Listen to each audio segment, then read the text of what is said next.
Thank you very much.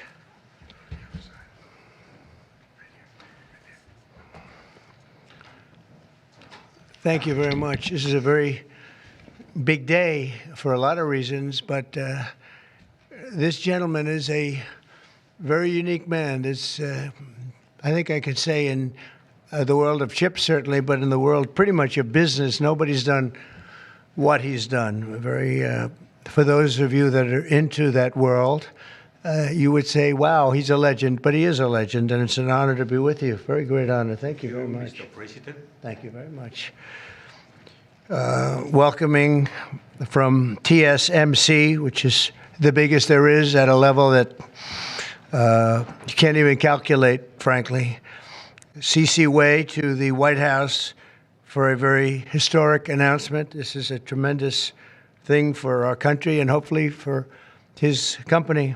We're also pleased to be joined by Commerce Secretary Howard Lutnick and White House AI and SIP, the crypto czar David Sachs, another two very highly respected people. It's great to have you guys involved. And David, thank you very much for coming on.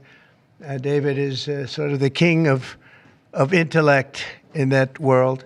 We have some good people. Today, Taiwan Semiconductor is announcing that they will be investing at least $100 billion in new capital in the United States over the next short period of time to build state-of-the-art semiconductor manufacturing facilities. I think mostly it's going to be in Arizona, which is what I understand, which is a great state. I like it because I won it. But I won most of them, actually. But I did. We won it, and we won it big.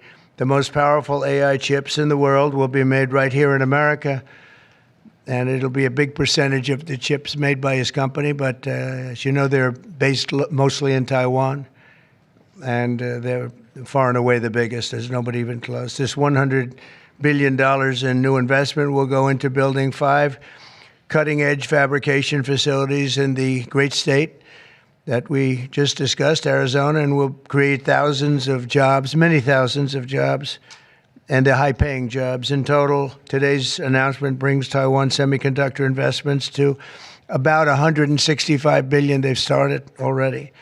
Among the largest new foreign direct investments in the United States, Apple, as you know, made a big announcement last week of $500 billion, and we have some others that have announced. We have many that want to announce. But I don't have time to do all of these announcements, I tell you. But for you, I'm doing the announcement. Thank you. This will create hundreds of billions of dollars in economic activity and boost America's dominance in artificial intelligence and beyond. Semiconductors are the backbone of the 21st century economy. And really, without the semiconductors, there is no economy. Powering everything from AI to automobiles to advanced manufacturing. And we must be able to build the chips and semiconductors that we need right here in American factories with American skill and American labor. And that's exactly what we're doing. As you know, Taiwan pretty much has a monopoly on that market. And I think pretty much is not a term that's even appropriate. They do have a monopoly. And this is a tremendous move by the most powerful company in the world. It's a matter of economic security. It's also a matter of national security for us.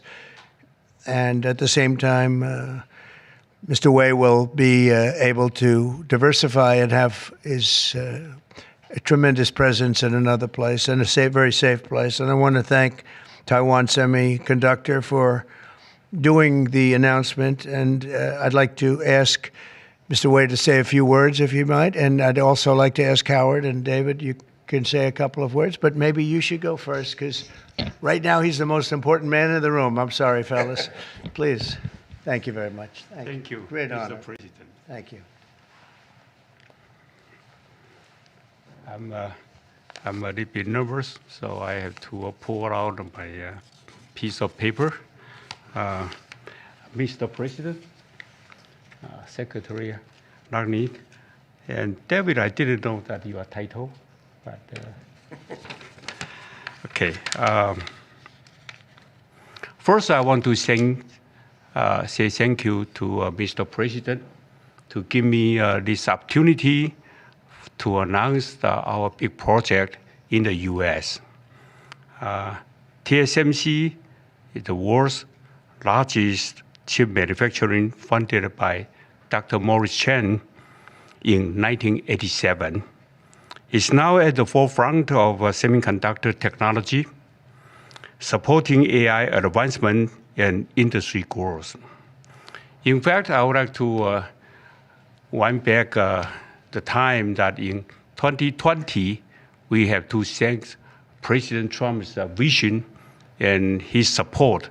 So TSMC started the journey of establishing the advanced chip manufacturing in Arizona. And now, let me proudly say, now the vision become reality. In Phoenix, Arizona, with 3,000 employees, we are producing the most advanced chip made on U.S. soil.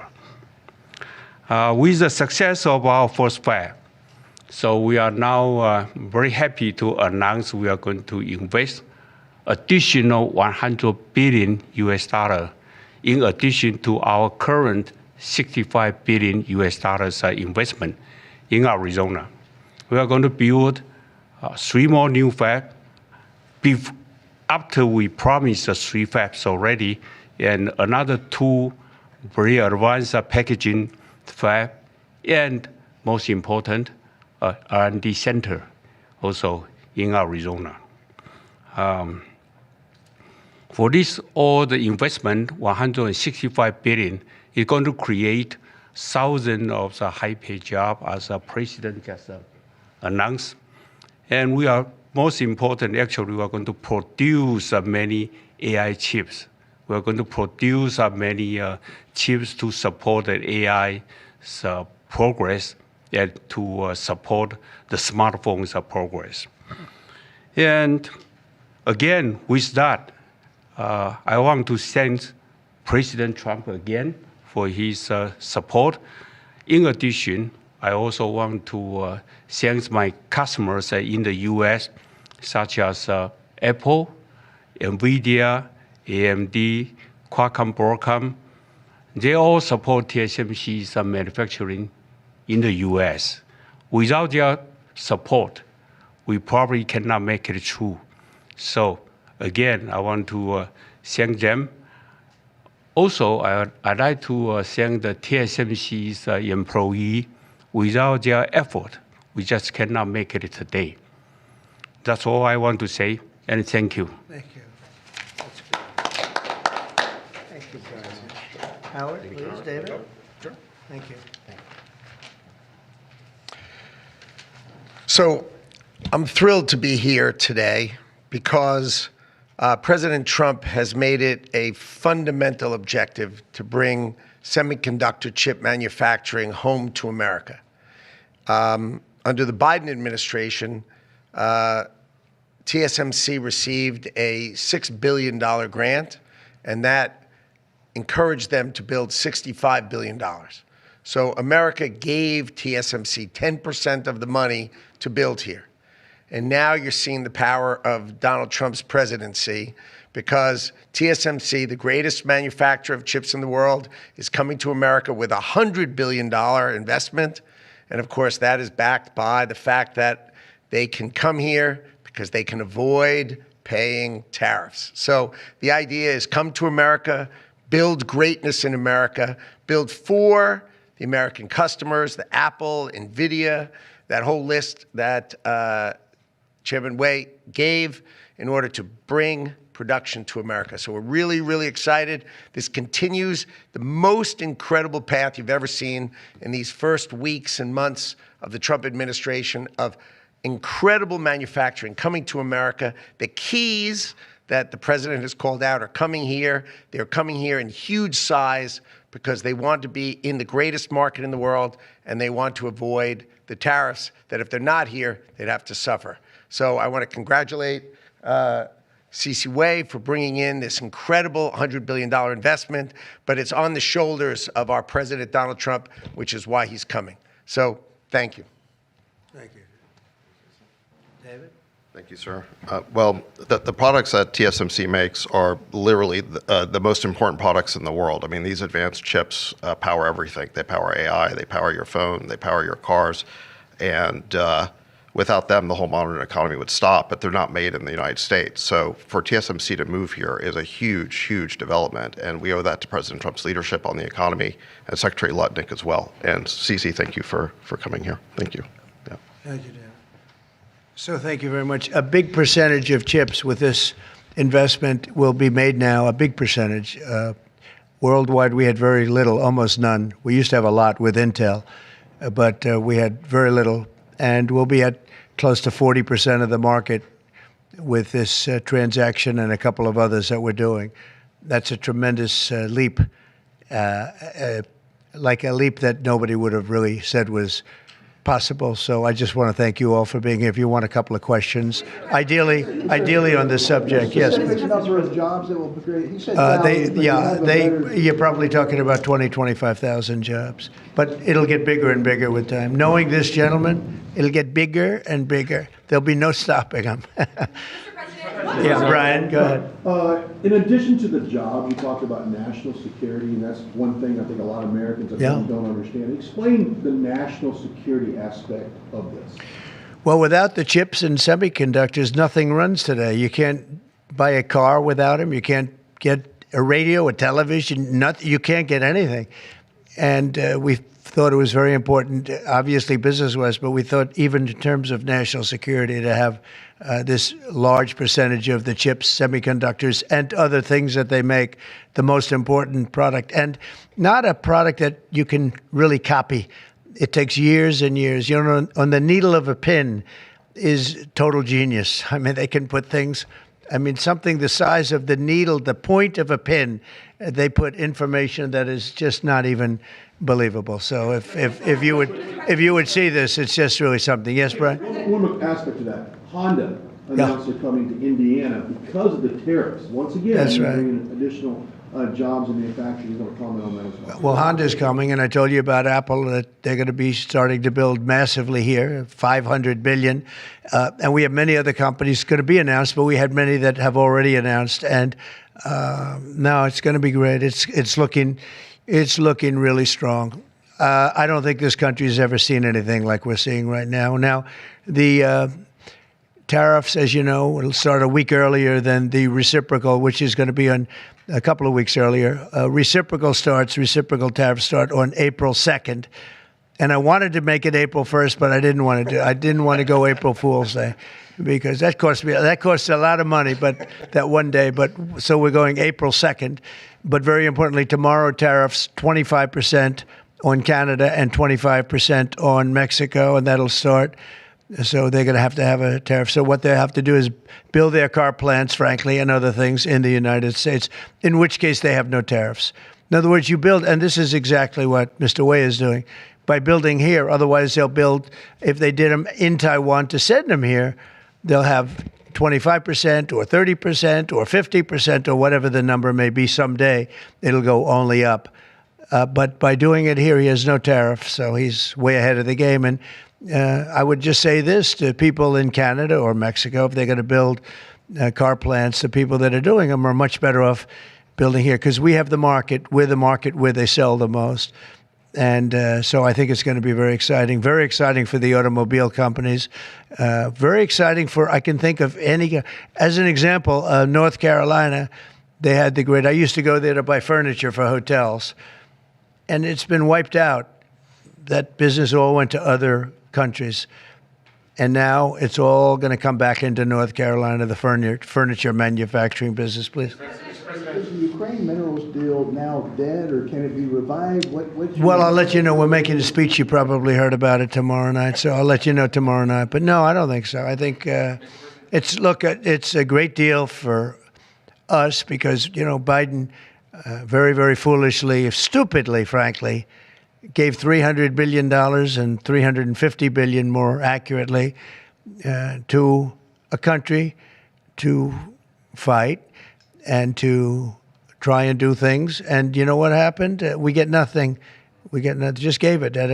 We could have rebuilt our entire U.S. Navy with $350 billion. Think of it, $350 billion. We could have rebuilt our U.S. Navy. So he gave it away as fast as the money could be gone. And what we're doing is getting that all back and a lot more than that. And what we need, it's very important for this business that we're talking about here with chips and semiconductors and everything else. We need rare earths. And the deal we have is we have the finest rare earths that you can. Mr. President, what do you need to see from President Zelensky to restart these negotiations? Well, I just think he should be more appreciative because this country has stuck with them through thick and thin. We've given them much more than Europe, and Europe should have given more than us because, as you know, that's right there. That's the border. This country really was like the fence on the border. It was very important to Europe, and I'm not knocking Europe. I'm saying that they were a lot smarter than Joe Biden because Joe Biden didn't have a clue. He just gave money hand over fist, and they should have been able to equalize with us. In other words, if we gave $1, they should have given. Well, we gave $350 billion. They probably gave $100, but on top of it all, they get their money back because they're doing it in the form of a loan, and it's a secured loan. So when I saw that, which I've known about for a little while, I said it's time for us to be smart. At the same time, it's great for them because they get us in the country taking the rare earth, which is going to fuel this big engine, and especially the engine that we've in a very short time created. And we get something, and we're there. We have a presence there. With all of that being said, I want one thing to happen. I want all of those young people to stop being killed. They're being killed by the thousands every single week. Last week, 2,700 were killed. 2,700 young, in this case, just about all young boys from Ukraine and from Russia. And that's not young people from the United States, but it's on a human basis. I want to see it stop. The money is one thing, but the death. And they're losing thousands of soldiers a week. And that's not including the people that get killed every time a town goes down or a missile goes into a town. And I want to see it stop. Yes. Are you considering canceling military aid to Ukraine? And can we get a reaction to what the Kremlin just said, that your administration is bringing U.S. worldview in alignment with Moscow's? So this is a deal that should have never happened. This is a deal that would have never happened. And it didn't happen for 4 years. It didn't happen. It was never even close to happening. If I were president, it would not have happened. And October 7th would not have happened in Israel. And inflation wouldn't have happened. And Afghanistan, disastrous, the way they withdrew. Not the fact that they withdrew, but the way they withdrew would have never happened. And we would have had Bagram right now instead of China having it. It was 1 hour away from where China makes their nuclear weapons. We would have kept Bagram, with one of the biggest air bases in the world. All of these things happened, and it's a shame. But it is what it is, and now we're here. I want to see it end fast. I don't want to see this go on for years and years. Now, President Zelensky supposedly made a statement today in AP. I'm not a big fan of AP, so maybe it was an incorrect statement, but he said he thinks the war's going to go on for a long time, and he better not be right about that. That's all I'm saying. This project, could this minimize the impact of the U.S. with chips should China decide to isolate Taiwan or China decide to take Taiwan? Well, it's a very interesting point. It's a great question, actually, but this would certainly, I can't say minimize. That would be a catastrophic event, obviously. But it will at least give us a position where we have, in this very, very important business, we would have a very big part of it in the United States. So it would have a big impact if something should happen with Taiwan. Russian sanctions. Are you looking at relieving Russian sanctions if there is a peace deal? Well, we're going to make deals with everybody to get this war, including Europe and European nations. And they've acted very well. You know, they're good people. I know most of them are friends of mine. The heads of state, the heads of the various countries, prime ministers from the different. I got four prime ministers and 5 presidents called me over the last 2 days, and they want to work it out. They want to get it worked out. And I think they're also, you know, they're talking money, but the money is less important than the deaths. We're talking thousands of young people a week. And people would say, why do I care about Ukraine young people. Why do I care about? And not all young, but they're pretty young. You know, Ukraine is running a little bit low, and they're getting older. They're recruiting older people. It's a very, very sad thing that's happening over there, and we want to get it finished. We want to stop the death. On the tariffs, is there any room left for Canada and Mexico to make a deal before midnight? And should we expect those Chinese tariffs, the extra 10%, to take No effect? room left for Mexico or for Canada. No, the tariffs, they're all set. They go into effect tomorrow. Mr. President, just to follow up on my colleague's question. And just so you understand, vast amounts of fentanyl have poured into our country from Mexico. And as you know, also from China, where it goes to Mexico and goes to Canada. And China also had an additional 10, so it's 10 plus 10. And it comes in from Canada and it comes in from Mexico, and that's a very important thing to say. Yeah, please, go ahead. Have you decided if you're going to suspend military aid to Ukraine? Have you made that decision? Well, I haven't even talked about that right now. I mean, right now, we'll see what happens. A lot of things are happening right now as we speak. I mean, literally as we speak. I could give you an answer and go back to my office, the beautiful Oval Office. I could go back into the Oval Office and find out that the answer is obsolete. It's like his business. It's obsolete. You come up with a new chip and it's obsolete about 2 minutes later, right? But that's what's good about his business. That's why he's the only one that's successful in it. But Just to follow up on my colleague's question, from Russia saying that your foreign policy is largely in line with their vision, should that be concerning to Americans? said what? Should that be concerning to Americans? Read the statement. That Russia says that your administration's foreign policy is, quote, largely in line with their vision. Well, I'll tell you what, I think it takes two to tango, and you're going to have to make a deal with Russia, and you're going to have to make a deal with Ukraine. You're going to have the assent, and you're going to have the consent from the European nations, because I think that's important, and from us. I think everybody has to get into a room, so to speak, and we have to make a deal. And the deal can be made very fast. It should not be that hard a deal to make. It can be made very fast. Now, maybe somebody doesn't want to make a deal. And if somebody doesn't want to make a deal, I think that person won't be around very long. That person will not be listened to very long because I believe that Russia wants to make a deal. I believe certainly the people of Ukraine want to make a deal. They've suffered more than anybody else. We talk about suffering. They've suffered. But if you think about it, under President Bush, they got Georgia, right? Russia got Georgia. Under President Obama, they got a nice big submarine base, a nice big chunk of land where they have their submarines. You know that, right? Crimea. Under President Trump, they got nothing. And under President Biden, they tried to get the whole thing. They tried to get the whole big Ukraine, the whole thing. If I didn't get in here, they would have gotten the whole thing. So I can only say, you can go back to Bush, you can go back to Obama, and go back to Biden. They took a lot. The only one they didn't get, you know what I gave them? I gave them anti-tank missiles. That's what I gave them. I gave them sanctions on Russia. I gave them javelins. You know the javelins? You know when they took out all those tanks? You know the tanks were heading to Kiev by the hundreds, and they were unstoppable. And I gave them javelins. So, you know, I really, Putin is the one that will tell you this has not been so good for them. The fact is that I just want fairness. I want fairness. But think of it. I gave Russia nothing except grief. I gave them nothing. I gave them sanctions and javelins. That's what I gave them. Obama gave them sheets, and you heard that statement before. It's a very famous. Trump gave them javelins, and Obama gave them sheets, and then they say how close I am to Russia. And let me tell you, we have to make a deal because there are a lot of people being killed that shouldn't be killed. But remember, Trump gave them nothing, and the other presidents gave them a lot. They gave them everything. Mr. President, on trade, you met with Argentine President Javier Milei at CPAC. He wants to sign a free trade agreement with the United States.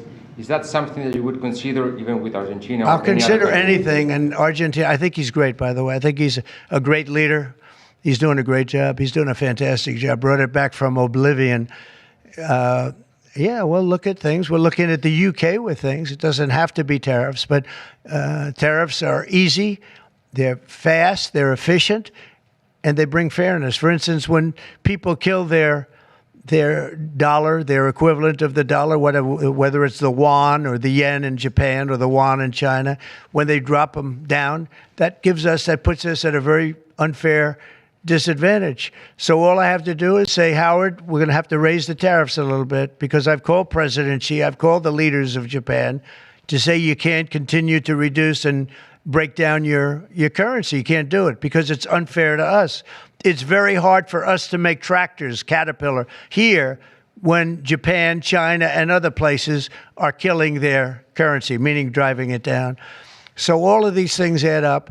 And the way you solve it very easily is with tariffs, because when they do that, instead of having to make phone calls every day like I used to do with certain leaders, President Xi a little bit, a lot of phone calls, talking about the fact that they're lowering their won, they're lowering it down, and that makes it very, very hard for us. So this way I just say, look, let them do that, and we make up for it with the tariffs. But will you be speaking with Mexican President Claudia Sheinbaum about yeah, sure, I will. I have a lot of respect for her. Mr. President, Mr. President, tariff takes effect. It'll be 20% on China now. How high are you willing to go against China? Well, I can't say. It depends on what they do with their currency. It depends on what they do in terms of a retaliation with some kind of an economic retaliation, which I don't think they're going to retaliate too much. Hey, look, the United States has been taken advantage of for 40 years. The United States has been a laughingstock for years and years. That's why this gentleman is built in Taiwan instead of building here. It would have been better if he built here. If we had a president that knew what they were doing, and we had a lot of them very bad on trade. Look, I'm a huge fan of Ronald Reagan, but he was bad on trade, very bad on trade. He allowed a lot of people, a lot of businesses to be taken. So I say that with due respect, because he was so great on other things, but he was bad on trade.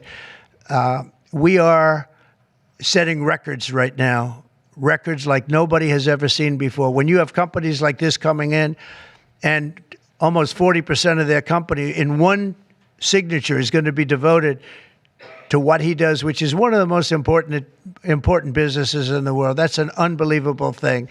When Apple now is going to start building all of their plants here, all because of what we've done in terms of, it's not because he likes me or they like me. They don't probably like me at all. I don't know. I think he likes me a little bit at least. But you know what? It's the incentive we created, or the negative incentive. I mean, it's going to be very costly for people to take advantage of this country. They can't come in and steal our money and steal our jobs and take our factories and take our businesses and expect not to be punished. And they're being punished by tariffs. It's a very powerful weapon that politicians haven't used because they were either dishonest, stupid, or paid off in some other form. And now we're using them. Say it. Have you spoken with President Xi about this? I don't want to tell you that. Thank you very much, everybody. Thank you. Thank you very much. Running for New York City mayor. Will people who don't respond to the emails be fired? 偷偷告诉大家，我最近发现了新法宝 Royal Face 逆时奇迹系列，它有活肤露、全效精华，还有精华霜。尤其我皮肤比较偏干，所以我非常的注重保湿。保湿做得好，肌肤自然烹润。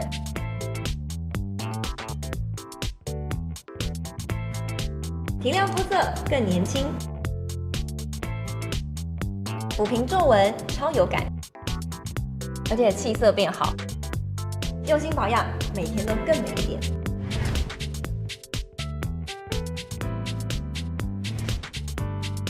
美吧。